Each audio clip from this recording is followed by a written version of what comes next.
Koordinator upacara memperingati Hari Pahlawan ke-76 siap dimulai.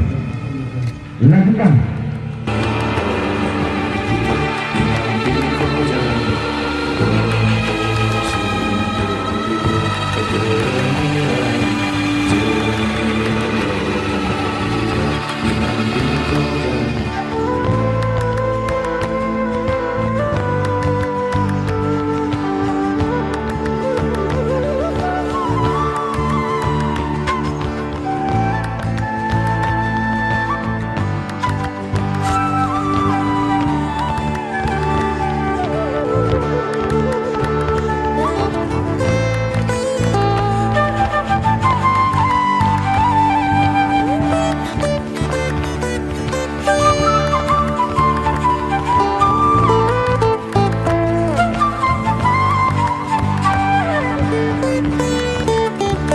Saya mengajak seluruh warga bangsa untuk menyatukan tekad dan langkah secara aktif dalam membangun Indonesia yang lebih baik.